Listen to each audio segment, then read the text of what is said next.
Hey, everybody, welcome to episode 40 of Retro Wrestling. I'm your host, Gene Jackson, and this is an episode I've been looking forward to. I was a part of helping write two different books this year. Of course, the first one, the book on Eddie Gilbert, that I wrote along with Doug, and the next one is with this man we're about to bring on screen right now. It's called A Tale of Two Wolves with the one and only Wolfie D. Wolfie, how you doing, man? What's up, Gene?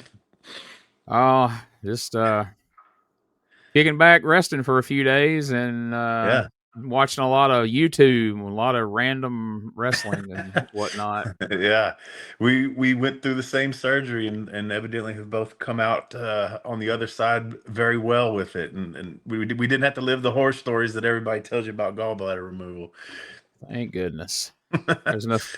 Life's got enough horror stories with adding to it with stuff like that. But You ain't lying. But yeah, man. Thank you, man, for helping me write this book. And you and I have talked, obviously. I mean, it's done well, in my opinion. yeah.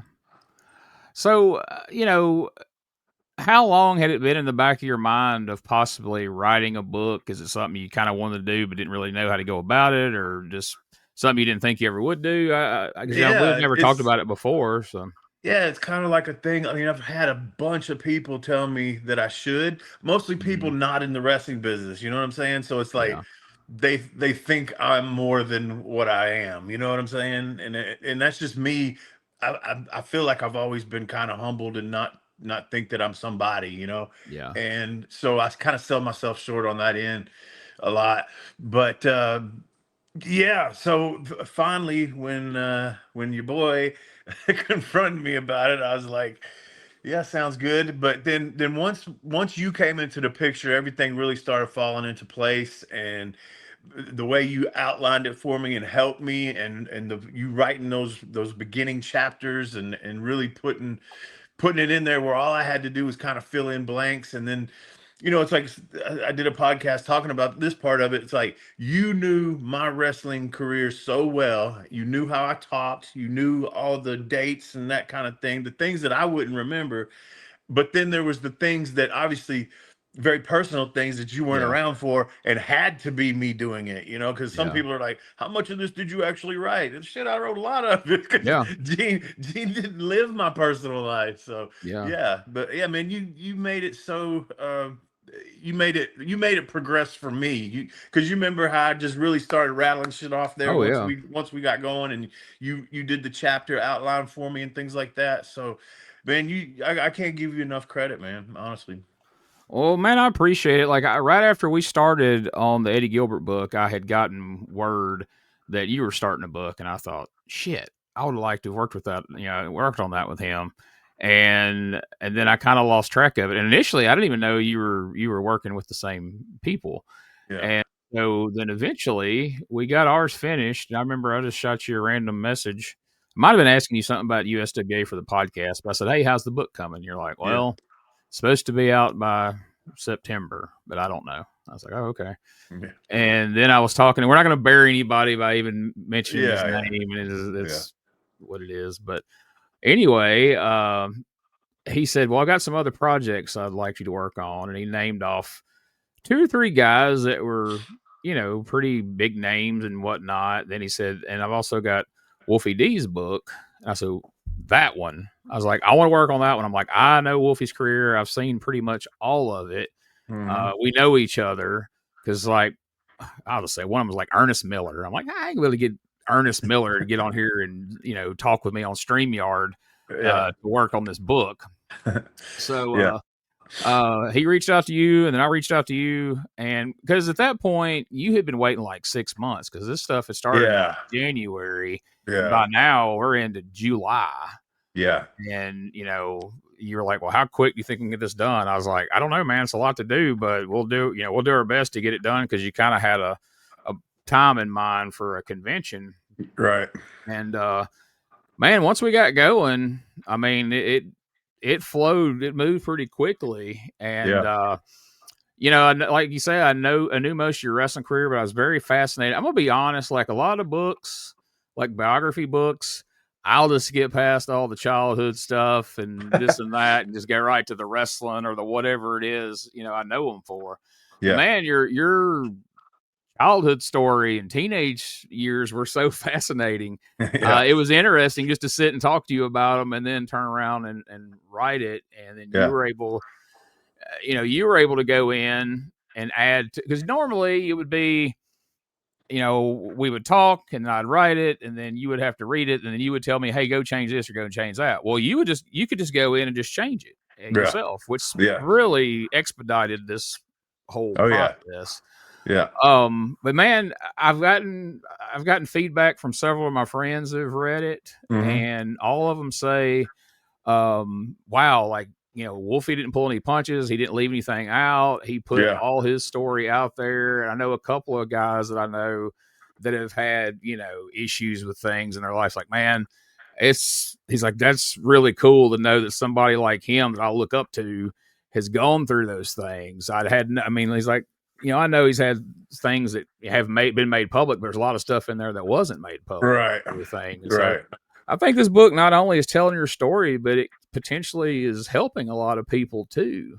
Well, I mean, that would be awesome if it does. Not, I don't know that that was my goal. I just wanted to write my story, so that heck, my kids can have that. It's Yeah, it's one thing to do podcasts and all that kind of stuff and tell some of your story, but to actually put it down on paper, is something different.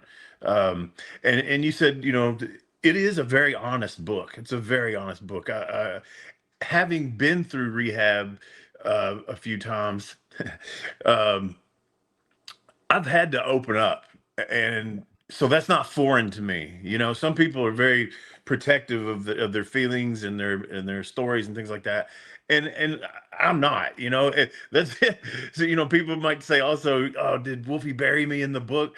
I don't really bury anybody. I might bury no, myself, but I don't bury yeah, anybody. But the feedback that I've gotten is that also, like you said, honesty, but also an entertaining story, and these are yeah, coming from some people that like they read a lot, and yeah. their synopsis was, or their feedback was, man, I could see the stories. You really told the story well. And it was this guy this morning actually, and he texted me and he said, man, I just hadn't wrote a review yet. He said, but I want to tell you something. He said, man, your book is anything but boring. He said, said some other things, and I said, man, I appreciate that, and that really means a lot because, like you said, you might skip through some stuff, but if it's written in an entertaining way, uh, you're not going to want to skip through it. And I think we both did a great job on this. I'm proud of it, man. Oh man, I'm very proud of it. And the biggest compliment I've gotten, because I know the parts I wrote, and the parts that you wrote, but everybody that I've talked to is like, man, I don't know how much you wrote or he wrote, or if it was a combined effort or whatever, but like, it's all in Wolfie's voice. Like, I can start that book and read it all the way to the end, and I feel like I'm like in a car with Wolfie and he's telling me these stories. And so Yeah. that made me feel good, because I'm like, Wolfie wrote a big part of it, but then I wrote a big part of it too. And I don't think Right. people can tell which is which, That's that's is really great. cool. Yeah. Like I said, I'm proud of it, man. And then the whole deal of, I was putting off doing the cover, Yeah. but then Yeah. I'm glad I did it. I'm glad I didn't let somebody else do it, because I do have the capability to do it. It's just, I don't know, I'm weird like that. I don't know if they can see, there's my Ace Frehley. We're, Oh, rest in peace. yeah, man. Ace Frehley. Got my Kiss shirt on today too. I bet, man. I don't think I put that story in the book. I might have, but I put it on Facebook about the time I got to meet Ace, and that was another thing. I was on a really, this was like 2012, I think. I was at the Lone Wolf Tattoo and Horror Convention, and my friend Ben Dixon, who owns that, runs that, has done a bunch of my tattoos from way back in the day. Uh, he had wrestling there, man, and so me and Brian Christopher, wrestled each other that night. Well, the few weeks preceding, I was in a hotel room and wasn't doing well, man. I was Yeah. I was drinking morning to night, really bad. And I reached out to WWE, and it was like a Thursday, maybe, I think. And the person that you talked to for that was like, "Oh man, we probably can't do nothing till Monday." And he's like, "Don't go overboard, but don't just quit there because they worry about withdrawals. You know, Yeah. alcohol withdrawals can kill you." And so I kind of had to make it through the weekend. And like this show, I think was on a Saturday. Pretty sure it was a Saturday night. Well, me and Brian wrestled, and then we got out of the ring, and Ben goes, "Hey man, I want you to come meet somebody." And like so I had no idea Yeah. that Ace was even in the building. I didn't know he was scheduled to be there or whatever, but he was there signing his books. Anyway, he said, "I want you to meet somebody." And he takes me and Brian through, it was at the convention center in Nashville. We go through all these little back corridors. And I used to work there, so I knew all the places. And so anyway, then we walk into this meeting room, and there's Ace Frehley. And the thing that meant so much to me about it, looking back on it, and especially at that time, it didn't hit me at that moment, but afterwards, you know, it did. But it's like I had been a Kiss fan all my life. You know, went to my first Kiss concert when I was 5 years old.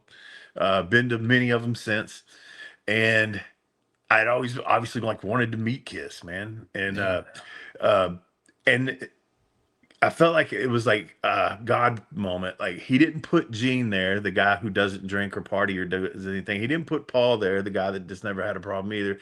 He put Ace there. He put Ace, the guy that is kicked out of the band or quit, or you Yeah. know, there's both sides of that story.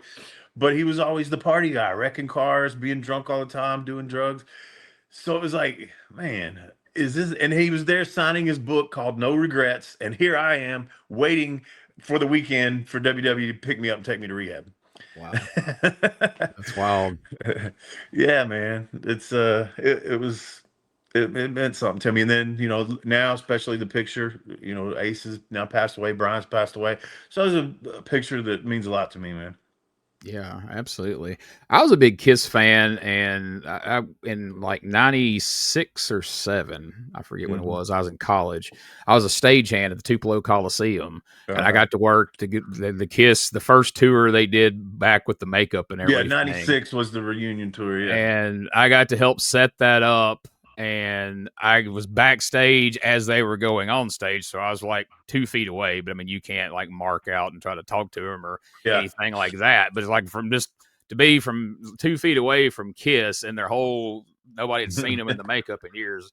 That Yeah. was such an experience, and I love that job. As I made like $12 an hour, and I got to see whatever concert I worked. I got to go sit in the stands and see it for free, and then see Yeah. all the background and all that. So That's cool. some of them bands I didn't care. Like I had a 10-minute conversation with R. Kelly, didn't know who the fuck he was. Never didn't have any clue who he was. But then I've Isn't seen that the Kiss, guy but that I didn't get to pees on talk to you? them. Yeah, I was the thing as far he was peeing on people, but he had a hot tub on stage during that tour way back then because this was probably about 6 months before the Kiss one. Yeah. And I just they said it's R. Kelly. I'm like, I don't know who that is, but okay. And we set up like, why the fuck's this guy got a hot tub in here? And I'm standing out there, and like three black dudes come up to me, and the one's like, "Hey man, what do you recommend to eat around here?" And I was like, "Well, what do you like?" And he said, "Well, it's Tupelo. Figure we get some barbecue." So I told him about a barbecue place. He's like, "Is there anywhere we could shoot some basketball?" And I was like, "Man, they could probably bring you a hoop from out of the back there. Y'all could play here." So because I just thought it was road guys, Yeah. And so they walk away, and somebody goes, "Oh, I guess you think you're a big shot, huh?" And I was like, "What?" He's like, "Oh, talking to the star." I'm like, "Who?" Like, that was R. Kelly. I was like, "Bullshit." And they're like, "Yeah." I was like, "Oh, okay." Had no Yeah. idea. But then I got to know him a lot later through the news. Right. Yeah. but uh, but anyway, you talk about, you've been in therapy, you've done podcasts and different Yeah. shoot interviews and all that, but digging down deep for this book, was there anything that, maybe brought up some feelings or things you really Oh, hadn't thought about in the process of absolutely. this that maybe, Absolutely, required some man. work? Absolutely. There was times where tears would come into my eyes on parts of it, you know, I don't guess there was. I mean, yeah, there was things and stories that you know I'd go, oh shit, I got to add that to chapter so and so, or go look to see if I mentioned something. But yeah, obviously writing that and there was there was happiness, but Oh there was yeah. also some sadness, man. And one part that's super sad to me is the fact that me and Jamie don't speak to each other. That's a sad thing to me. I mean, we Yeah. were very close, and to really, not know much of the reason, and evidently he just don't want to work with me at all, because we were supposed to have a meet and greet in Nashville in January, and he said okay to it. And then apparently he called the guy back and told him he didn't want to work with me. So whatever. And you haven't even, and you've had no contact with him since the Jackson thing, and Yeah, nothing since the Hall of Fame, we happened. haven't spoke to each other.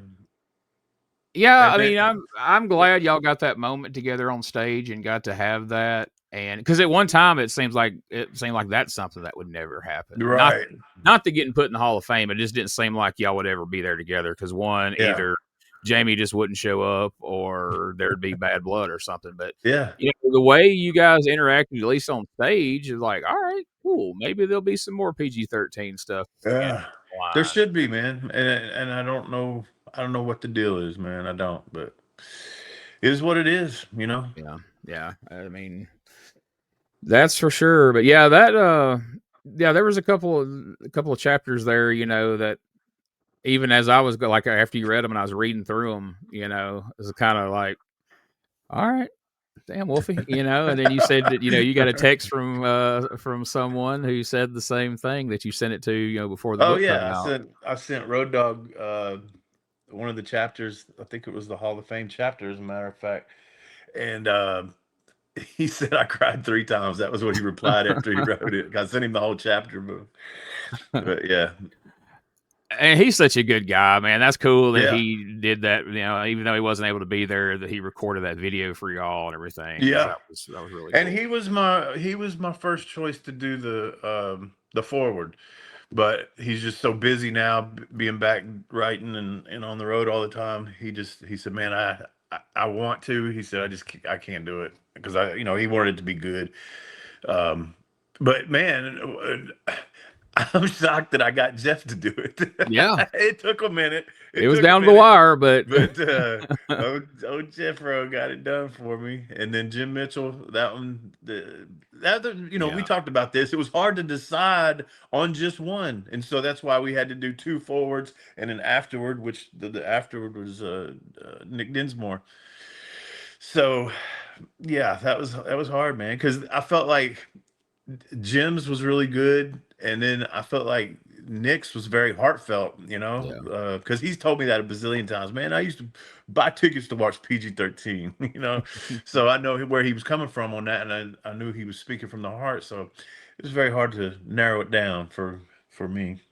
Well, I think it's very appropriate to have those two specifically because Jeff was such a big part of your story, from Yeah. holding that camera, recording that match for you guys, and Yep. then the different times that he played a factor in getting jobs and things like that. Yes.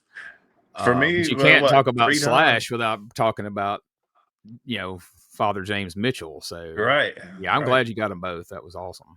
Yep.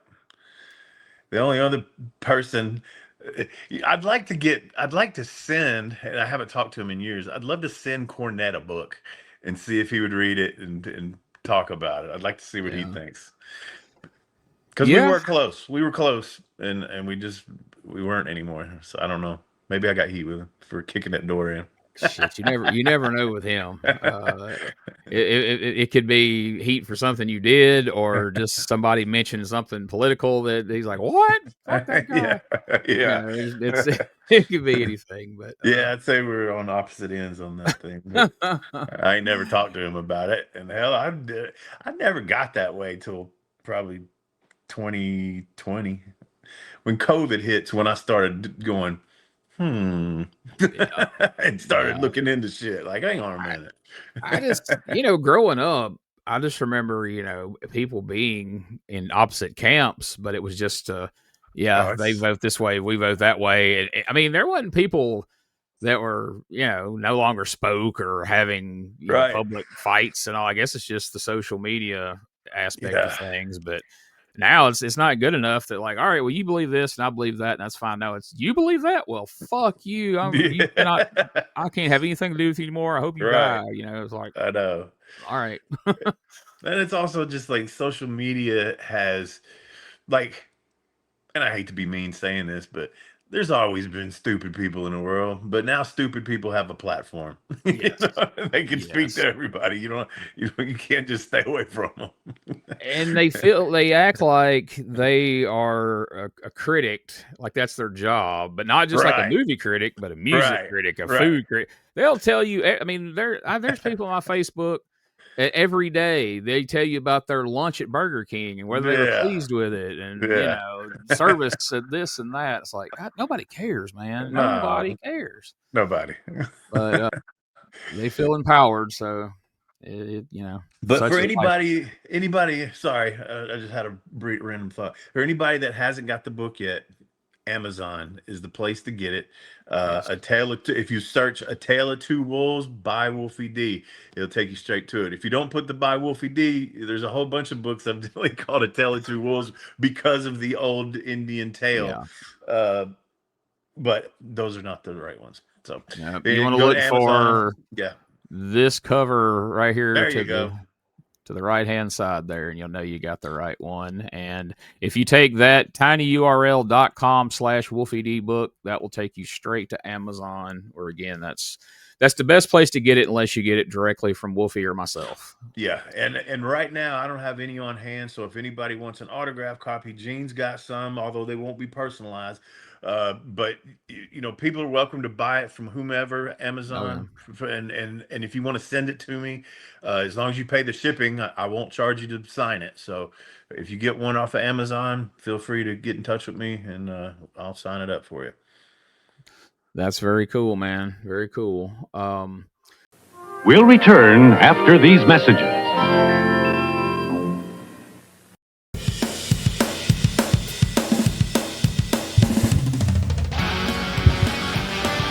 Tired of the same boring wrestling podcast? Need something with attitude, chaos, and maybe just a little cussing?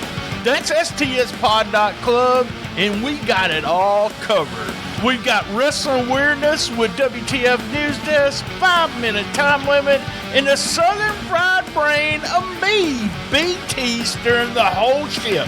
We also have rolling into Mempho every week about the current Memphis wrestling. Interviews, hot takes, and wrestling outrageousness so wild it might get you banned in 12 states. That's right, it's sdspod.club, or search all podcast catchers for Shooting the Shiznit, where wrestling podcasts grow chest hair. Not sure what that meant. Love my mama. Relive the glory days of Memphis wrestling with the Retro Wrestling Review USWA podcast. Each week, we go back in time to review USWA Championship Wrestling from the 1990s, episode by episode. Join us for watch-alongs, behind-the-scenes stories, and exclusive interviews with people who were there and lived it. Whether you grew up watching it or you're discovering it for the first time, this podcast is your ringside seat to Memphis wrestling history. It's all a part of the WrestleCopia Podcast Network. Listen now at uswapodcast.com. Hey guys, Ray Russell here. Lots of new stuff happening here at WrestleCopia. If you haven't checked out our website at WrestleCopia.com, it's a great way to keep up with the latest episodes of all of your favorite Copia programming, from the Wrestling Memory Grenade to Regional Wrestling with the Territory Talk, the Wrestling Stoop with the legendary Bob Roop, and of course all of those programs also available at your favorite podcast streaming platforms. And if you want to stay up to date with everything going on in the Copia world, all the latest news, random thoughts, fun videos, pictures, and more, make sure to join the more than 33,000 followers over at facebook.com/Wrestling Grenade. Don't be left out. And last but definitely not least, it's what keeps the entire machine going. I'm talking about patreon.com/WrestleCopia. We appreciate your support in helping us pay the bills to keep the WrestleCopia Podcast Network running and enabling us to continue to bring you all the quality programming that we offer. So, you know, we ended up knocking this thing out. I got on board in July, and we ended up putting it out at the end of August, or was it 1st of September? I think Yeah, very 1st of September. very end of August. Yeah. It was posted online, but it wasn't in stock yet till I think like maybe the first or the last day of August or something like that. So, when you get the book and you see the size of it, it's pretty impressive. We were able to get all that done in that amount of time, and 330 pages. hell Remember, I yeah. was so tore up about that shit.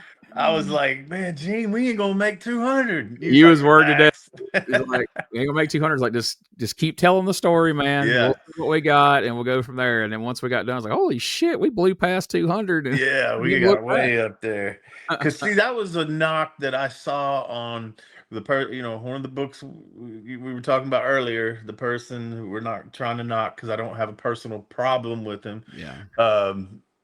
Just a difference of opinion, I guess is what you would call it. But yeah, there was one of the books put out by that deal, and it was only I think like 200 pages or something, and It was like 100. It was like 160 or 180 on a guy who's wrestled for like 50 years. Had a person that had a longer career than I did. You know what I'm saying? Had more to tell than me, and you're only putting that many pages in it. So I was looking at the reviews on that book, and they were like, "This is bullshit, man."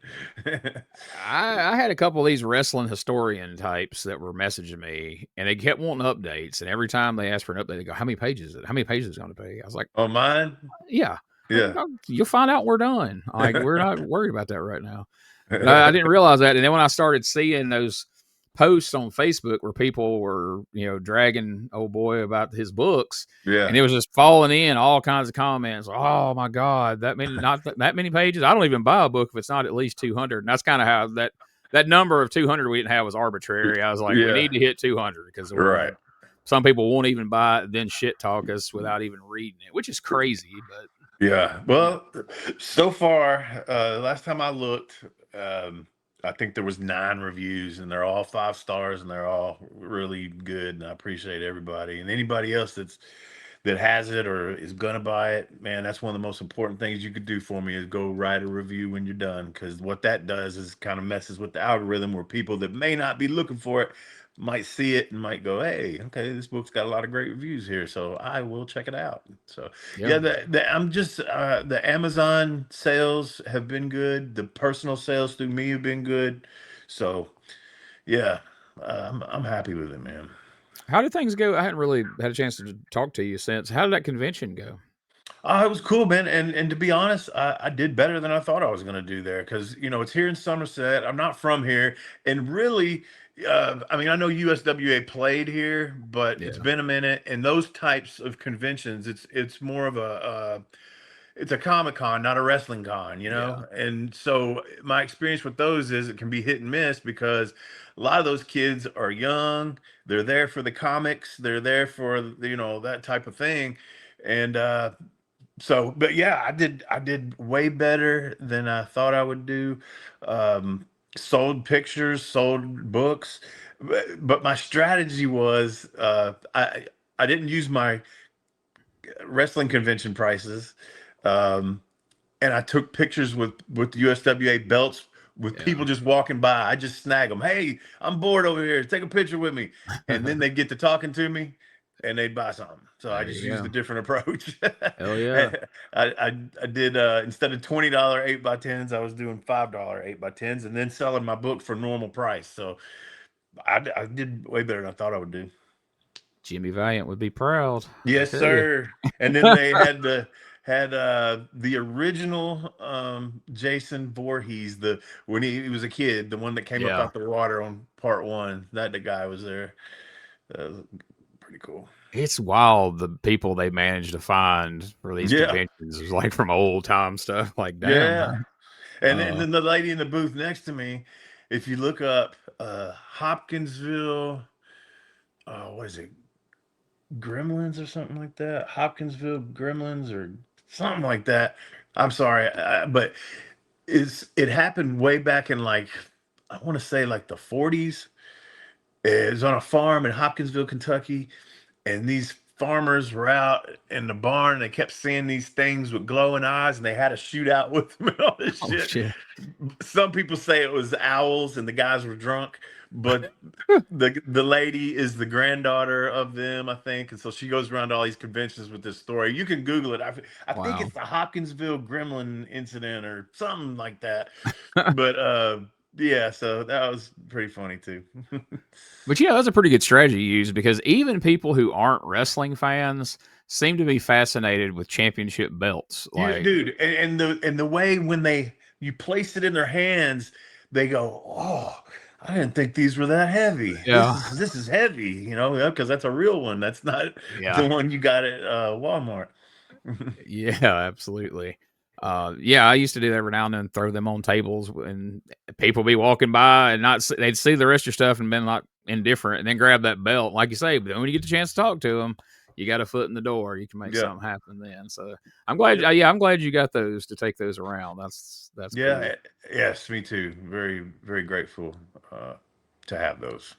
Very grateful. Shout out to the man himself, Dave Milliken. Yeah, man. He's the ace of belts for a reason, as they call him. But Yep. so we're looking to find some more conventions. Doesn't have to be wrestling Yeah. conventions, but to get this book out in front of people and get you out in front of people. You thought you had one And lined up, but it went away. But there's another yeah, one after the and first year. I can't say, but yeah, and some, not all the promoters, but some of these promoters, because we just talked about that Jamie don't want to do nothing, and that's fine. It's his prerogative. But let's not forget, I've had a career past PG-13, and like I say, some of these promoters are like, "Oh, well, we need you both." No, you don't. I can, I can drop by yeah. myself, I promise. So, and plus with the book and all that, and the belts, so I'd be glad to do conventions or meet and greets by myself. I don't have a problem with that. So if you're listening to this or watching this and you're a promoter, be it just a wrestling promoter or you do conventions, whatever, reach out to Wolfie, reach out to me, and I'll get you in contact with Wolfie.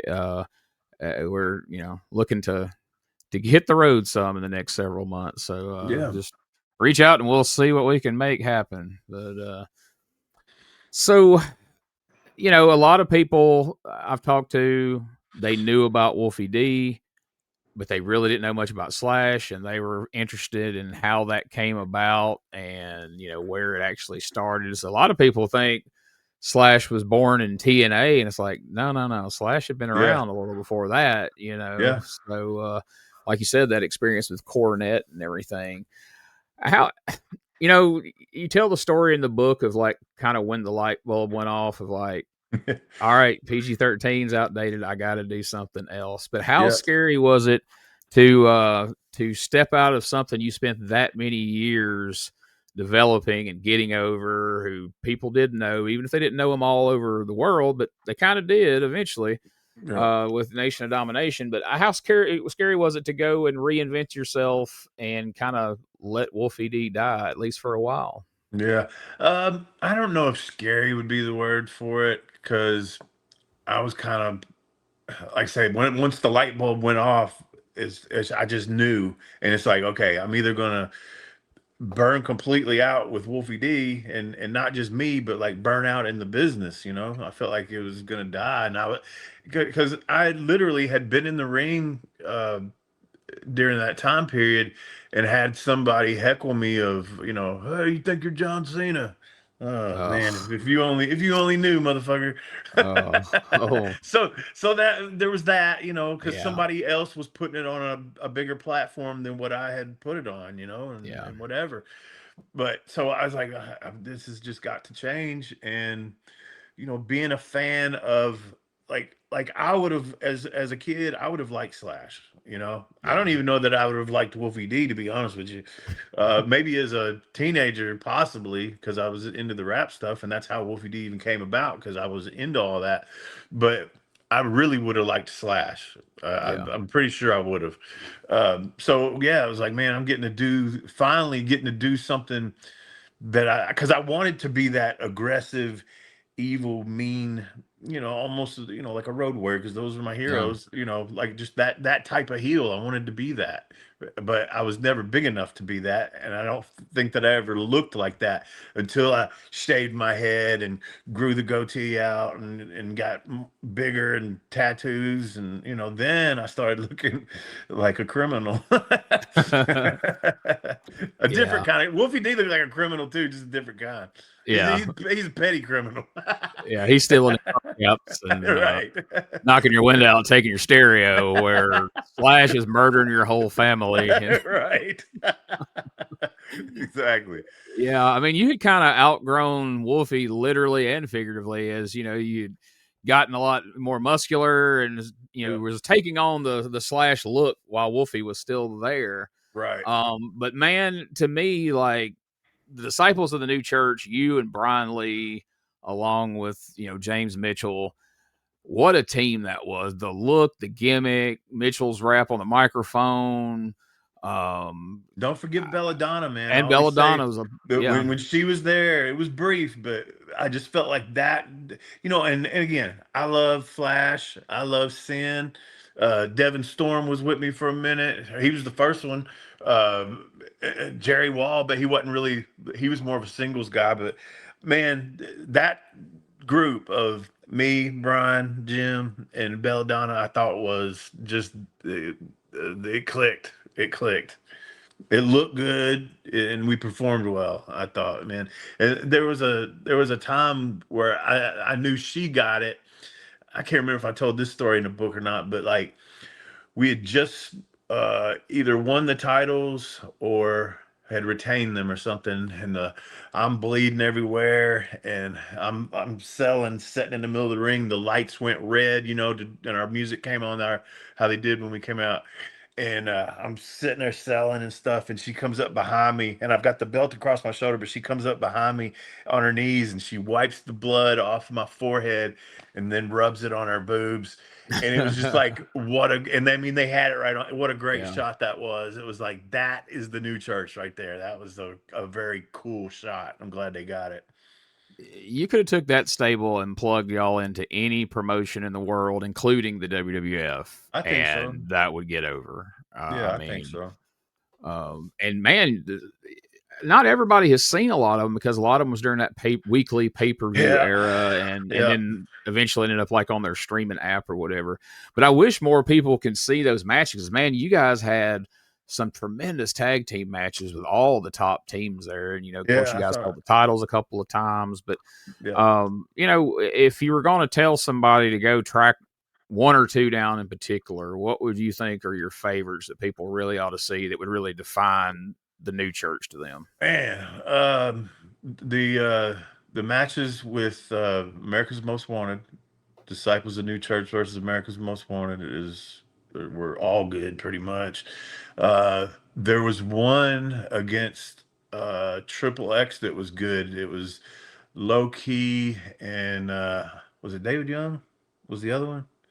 Because there was three of them, but I think that match was there was Low Key. I think David Young was one, but also, oh gosh, Chris Daniels.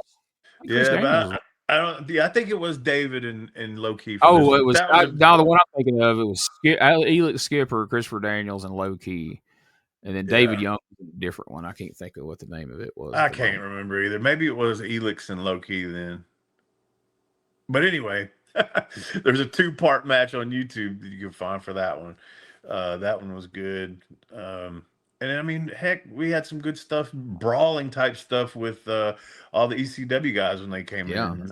So I'm proud of that work, man. I mean, like we were saying, like everybody, remembers PG-13 and Memphis and USWA, but I'm really proud. I had better matches. I can tell you that. I believe I had better matches in TNA than I did in USWA. I mean, obviously I was more seasoned and stuff, things like that, but I don't know. I just thought the matches were better. You were more seasoned, and most of the workers you were working with more seasoned, because USWA is a mixed bag. Like, you may be in there with veterans like Lawler and Dundee, but then you may be with some random team they brought in from Kentucky or some shit. Now you got to figure it out. Or the damn man, and I like some of these guys, and I hope nobody takes this personally, but man, Memphis had some of the worst job guys, man. It was hard because TV was your time to get your shit over, man, and they couldn't do a lot of Yeah. shit, and so yeah, and it's like in a way, it made me better because I legitimately had to do some of these things to them Yeah. to get Yeah. them to go where I needed them to go. And I don't mean punch them in the face. I'm talking about wrestling wise. Uh, but golly, man, it was very hard to do anything extra with those guys.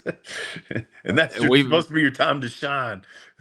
Yeah, we've been doing this weekly podcast of 93. We finished all year 93. Now we're in 91, and yeah, some of the job guys on there, we've talked about, like, man, you think they were just on their way to the studio and they just stopped at some random gas station going down Union Avenue, like, hey, you want to wrestle? And the guy's like, okay, and Yeah, has never set foot in a ring in their life. I mean, no and some of doubt. those guys were good and probably could do more than what they were allowed, but man. Yeah. Some of those guys didn't even make a good punching bag. Like you said, it was a struggle. Very much so. But at the same time, I look on some, not all, but some of the old Crockett job guys. I mean, obviously, like Mike Jackson was awesome and a bunch of them, but there was some of them and there was pretty terrible too. Oh God, yes.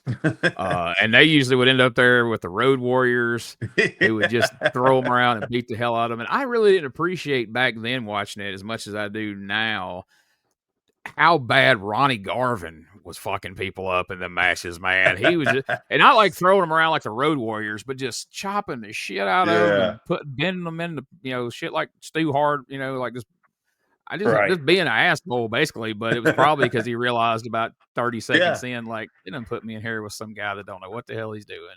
yeah, And he just stretches him and hopes he doesn't come back next time, I guess. But yeah. yeah. You do some of the stuff we did to people that you'd be called a bully now. Yeah. No doubt about Nah, that. because I would, dude. That's how I was taught. If somebody fucking makes you look bad, fuck them up, man.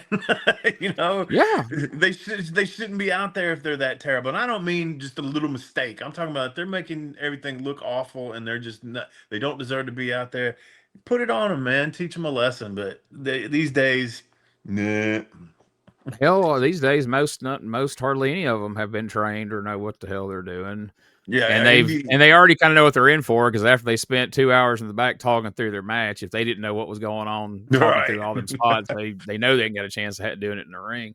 Yeah. Yeah, that's what I mean. That's the way I was always taught and always heard, is like, if somebody who's not trained, who doesn't know what they're doing, chooses to get in the ring with you, that's disrespectful. They have no regard for you, your safety, anyone else's, and you need to make them either want to go get more training or get the hell out. Yeah. And it was a And better hell, better business back then. I get mad at people that kind of knew what they were doing. If they like, there was a dude, man, in when I worked for TCW out there. So this was post TNA, everything. I mean, in my mind, like, I was better even then. I Yeah. had some really good matches out there. Yeah. Anyway, so was simple, man. I'm on the outside. I reach in, dude's facing this way. He's facing towards the ring. I reach in to pull his foot, take the face bump, come out. And it wasn't spur of the moment. He knew this was coming, right? I'll pull the foot and I'll pull you outside. It was going into the finish.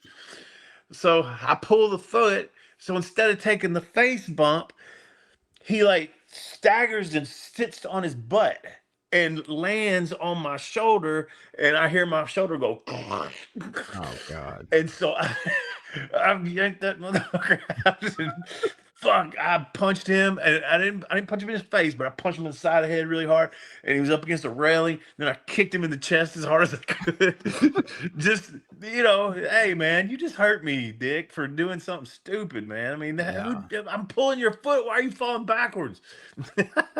It's like simple shit that just used to frustrate the hell out of me with people, man. Yeah. But he learned that day. I mean, you could have had a couple little words with him in the back, but he realized. Dude that couldn't throw a clothesline and threw it and hit me, swear to God, with the fist in my fucking throat. my throat was sore for about 4 fucking days, man. Like it felt like I had strep throat, man. That shit hurt. But yeah, so then again, that's another reason, because I think that happened before I ended up punching him and kicking him. But yeah, That's something people don't appreciate about the wrestling business. They can say, "Oh, it's fake and this and that," but like every time you get in the ring with somebody you don't know, I mean, there's a yeah, chance for accidents to happen with anybody, but right, you get in there, you don't know anything about this person, what they know, what they can do, what they can't yeah, do, and something simple as a clothesline, and now you got your throat's fucked up for 4 days, I or your know, shoulders crunched from a simple. I'll just pull your foot and you bump. No, it falls back and breaks your shoulder. yeah. Like you didn't have any expectation of that you was gonna be riding all the way back from wherever TCW was that week, because they were always hell and gone from where you lived. I'm quite Oh sure. yeah, those were long trips. Yeah, I know several people that worked those shows. There's some fun stories from that whole promotion there. Yeah, I enjoyed it. If they would have played their cards right, it probably could have lasted a little bit longer. But Yeah. the old book my buddies and let my buddies book it syndrome kicked in. I just don't understand when there's that much money at stake how you fall into that trap, but they do. Most everybody All the does. time.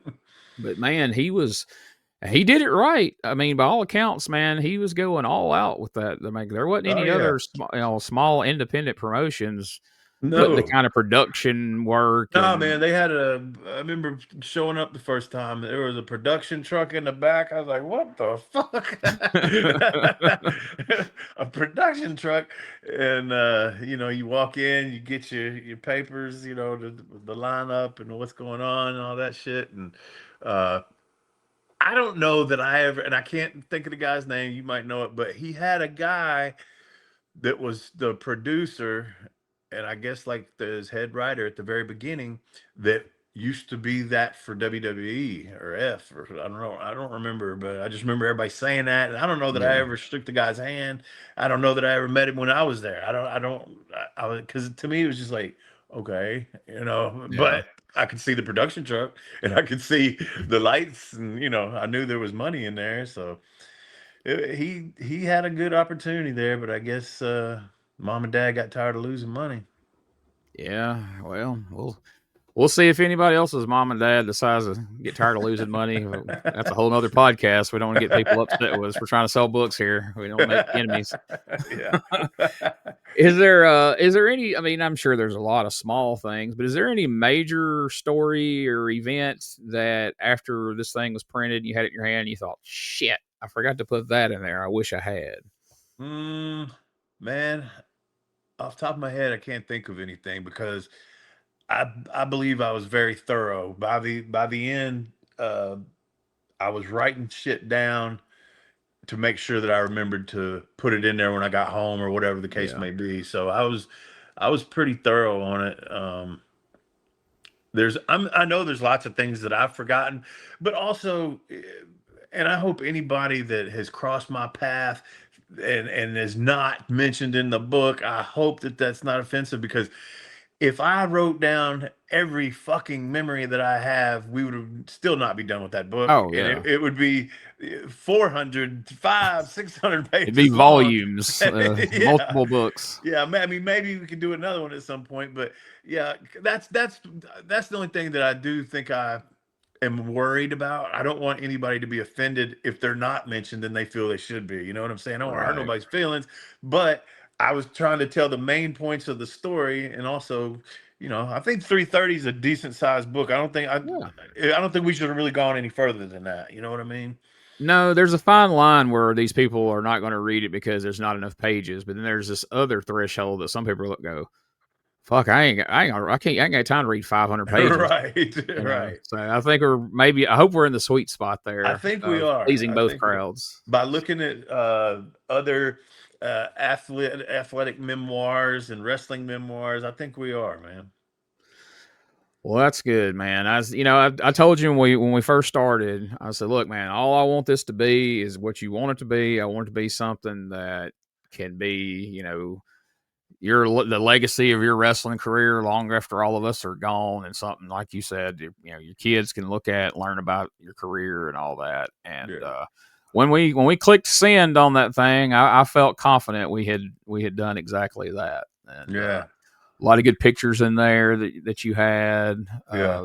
that helped tell your story as well. So That I was don't know. I have no regrets on that. that was the I don't know, like tension time right there is when we clicked send and we had to wait for it to be approved, Yeah. because then I started reading, oh, if this, this happens, they won't approve it. They want to, I was like, shit. I was Yeah, that gonna, was a nerve-wracking part. I was confident in the content, but yeah, I mean, neither one of us has ever formatted a book for printing right. before. But I we was nailed like, it on the first try. yeah. Yeah, that's what another guy told me that had done books on Amazon, and he's like, "Man, my first couple of books, it took me 4 tries before I had it just right where they print it." I'm like, Well, "Well, also too, let's not forget here. I almost forgot this. We got to mention Phil Monahan. Uh, I forget what he wrestled as. I wrestled him at Saw in Nashville before. Big old boy. But one day, I just happened to look at one of his posts on Facebook, and it's not, we ain't kept in contact or nothing. And I saw that he was writing a book through Amazon, and I was like, hmm. And so that's when the light bulb went off about that other thing, and I started talking to Phil, and he helped us a lot there with the questions that I yes, had we and that did." I could relay to you. I don't know if you contacted him yourself too, but uh, he was an option for us on a lot of things there, and I got to say thank you to him. Yeah, being able to talk to somebody who had done it themselves directly, it gave both of us the confidence to step out and do it on our own. Yeah, We might have been a little iffy had we not been able to talk to him. And it's funny. We could do a whole nother podcast on all the shit that went on with that whole ordeal, yeah, and people would find it amusing and interesting. I don't think there's anything to be gained from that, but yeah. I had to catch myself. I started to say something just a second ago. I'm like, nah, don't say that. But even drawing the cover and the I had to do the spine and go by. It was a little calculator thing on Amazon that you put it into, number of pages, size of the book, da da da da.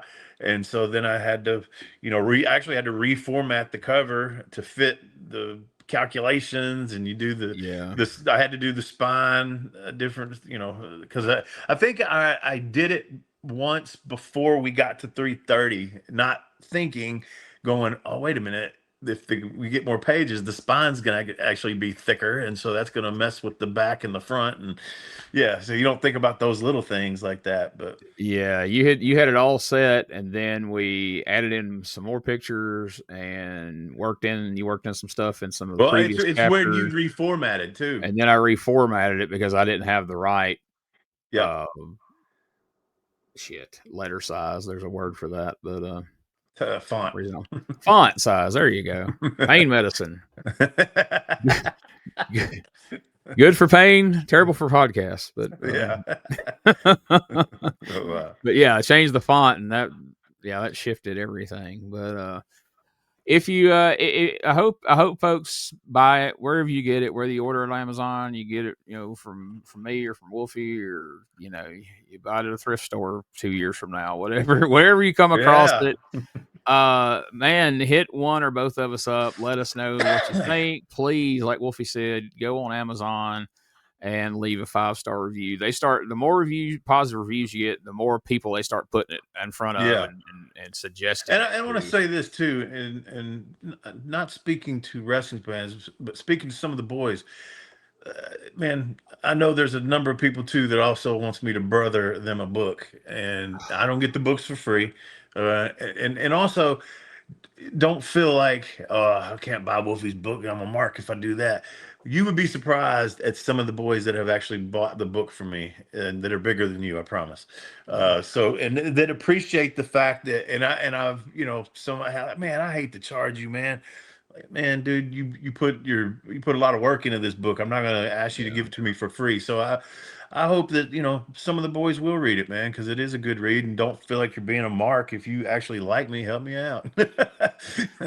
Oh my God! All the things that get people deemed a mark. It's that again. That'd be a whole nother topic too. Yeah. Yeah. But yeah, that's something cool about this book because, like I said, I thought I knew most everything about your career and a lot about you, and I learned a hell of a lot writing this book with you. And you realize that there's people you've worked with over the years. You've sat across the dressing room with them. You might have had 100 matches with them, but you don't know their backstory. You don't know how they got there, or what was going on at their house before they drove to the show that day, and things like that. And it's interesting to learn about people that are your colleagues or your friends or whatever, that shit don't come up in locker room conversation. You just don't talk about your dad leaving and stepdad and all that kind of stuff. Yeah. So I can't recommend this enough. And I've seen people put it in the reviews. I know people have told you that. People have told me that.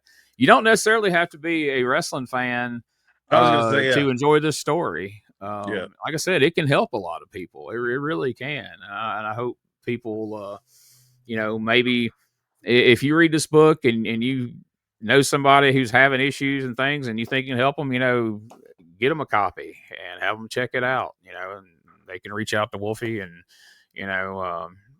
Wolfie's a good guy. And so, like you said, you didn't make this to be a self-help book, but you certainly aren't upset if it helps some people, right? Yeah, no, if it helps some people, and hell, I struggle every day. Anybody could tell you that, man. Once you're an alcoholic or an addict, it's a lifetime thing, man. It's a daily battle. I don't win every day. I'm not gonna sit here and try to tell it, because that's one thing I don't want people to say is, oh, Wolfie's trying to say he's been so. No, Wolfie has never said that. I've had my bouts, and I've had long bouts of sobriety, and hell, I still do sometimes, but I'm not 100% every day. So I don't want anybody to think that I'm trying to pull one over on anybody and make this about that, because it's not. No, it's a struggle, man. The only spoiler I'll give for the book is there's not a line at the end where he says, "And I beat addiction, and now I'm better than everybody," and everything. It's a win. It's like you said, you're dealing with it daily, but it kind of lets people know how you're able to deal with it, maybe how they can deal with it. Exactly. And we won't go into this. I know you don't want to speak his name. But anybody who watched that documentary that was out a few years ago, read the book, read the real story. Right. Okay? That was shaped into a narrative that suited that person, and it wasn't fair to. And it wasn't even very in depth. I mean, it wasn't anything. No. It was a total fumble on his part. Yeah. Yeah, but it's out there. As part of my research, I watched it, and by that point, we were about 3/4 way done with the book, and I turned it off. Like, what the fuck? I think I immediately texted you. I was like, Jesus Christ, dude, what was that guy thinking? Yeah, and the thing is that people are paying for it, and I don't get a nickel out of it because of that cocksucker. Can I say cocksucker on your podcast? You can say anything on here. My mom doesn't watch this. I got a friend who's like, "Hey, my mom watches this podcast. Don't say anything off color." I'm like, "What the fuck are we doing?" Like, okay, and why is your mom watching your wrestling podcast? She's not a fan. That's the only way she gets to see me. Yeah, that's the only way she gets to see me was his response. I was like, "Oh, I guess that's fair." That's funny. Well, all right, man. Thank you. Thank you for letting me do this with you. It was a pleasure, and I enjoyed getting to go through the process, and I'm proud to be able to be attached to it in any way. And again, if you don't want to go searching for it on Amazon, you can just put in tinyurl.com/WolfieDbook, and that'll take you straight to the page on Amazon. Where you can order the book. And like Wolfie said, if you order through Amazon and you want to get it signed, you can either catch him at one of the upcoming appearances he'll be making, or reach out to him. You can send it to him. He's not going to charge you for signing it. Just got to pay the shipping, and I think that's more than fair. And you send it through media mail. Tell the post office you want to send it media mail, because it's a book, and then it only costs you $5.22 no matter where it's going. Yes, I learned that last week. I went to go send one of the books you sent me. I was sending it to a friend, and I handed it across there, and she's like, "That'll be $16." Like, that's a book. And she goes, "Oh yeah, you got to say that up front." And she clicked a couple buttons. Yeah, man. $5 or something. I was like, Saves you a bunch of money. Like And damnation. I think that 522 goes up to like I can't remember if it's 10 pounds maybe, and then the rate goes up. But yeah, I don't remember what was it when I sent. I don't remember when I sent those to you. How much was it? Do you remember? Did you look at the sticker on it? Like I saw you $10 or something. something like that. 12. 12. Yeah. Yeah, $12 for 10 books. Yeah. You know, any other time that would be a lot more than that. Oh God, yeah. send If it you another way. just sent it by weight and didn't tell them it was books, geez, Yeah. I'd hate to know what you'd pay to send that. It'd be Yeah. crazy. But now it doesn't work. I figured out, and this is nobody wants to hear this, but I sent one to Canada, and it cost me $26 to send one book to Canada. Back when I was doing all the tape trading and stuff back in the day, like I just had to put it on there, like I do not trade out of the country because God, you'd lose your ass sending stuff to Canada. And it'd get lost. It'd take a month to get there and get lost and couldn't track it and all that shit. So yeah, sorry, all right, Canadians. buddy. Thank you so much. Thank you to Yes, everybody sir. that's listening. Thank you to people that are ordering, reading, reviewing, all that good stuff. And yeah, man, I'm gonna hit the gym. I'm not. We'll see you next time for another edition of Retro Wrestling with Gene Jackson.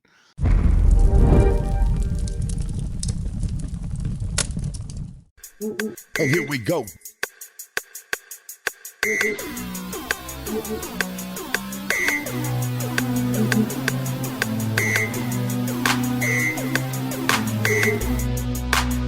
I got a cap for your dome.